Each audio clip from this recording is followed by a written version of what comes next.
This is the Ardèche River in southern France.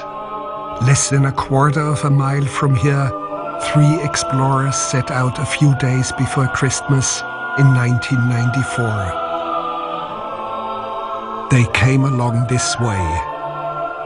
They were seeking drafts of air emanating from the ground, which would point to the presence of caves. Eventually, they sensed a subtle airflow and began clearing away rocks, revealing a narrow shaft into the cliff. It was so narrow that a person could barely squeeze through it. They descended into the unknown. They were about to make one of the greatest discoveries in the history of human culture.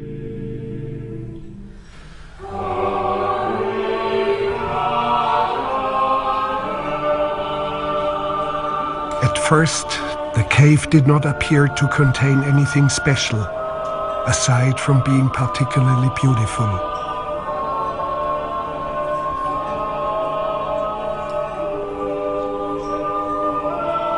But then, deep inside, they found this.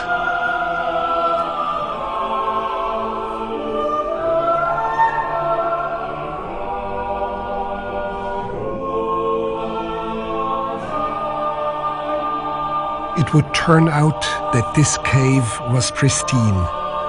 It had been perfectly sealed for tens of thousands of years. It contained by far the oldest cave paintings, dating back some 32,000 years. In fact, they are the oldest paintings ever discovered, more than twice as old as any other.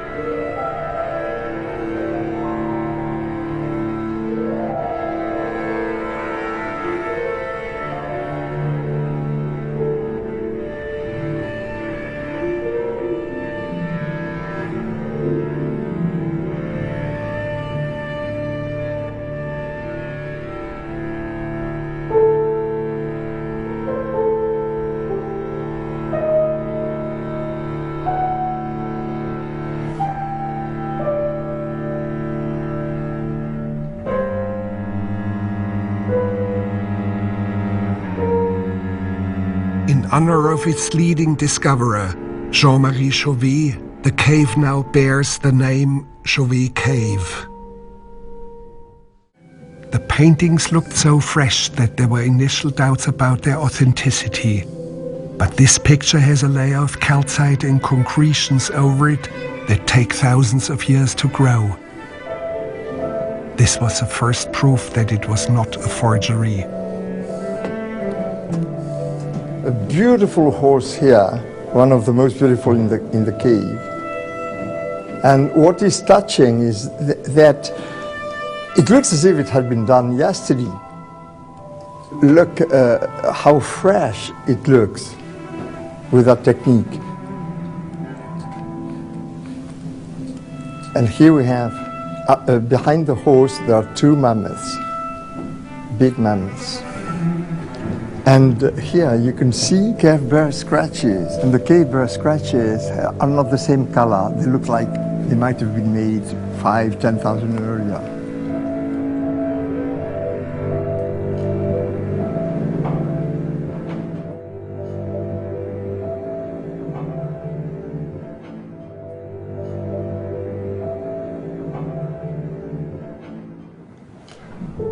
It's one of the great works of art in the world. For these Paleolithic painters, the play of light and shadows from their torches could possibly have looked something like this.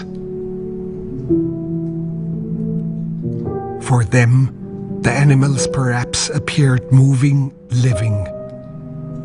We should note that the artist painted this bison with 8 legs, suggesting movement, almost a form of proto-cinema.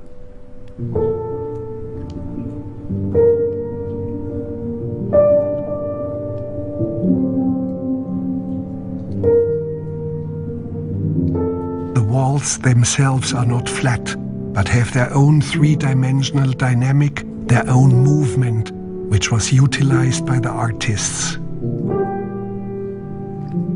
In the upper left corner, another multi-legged animal.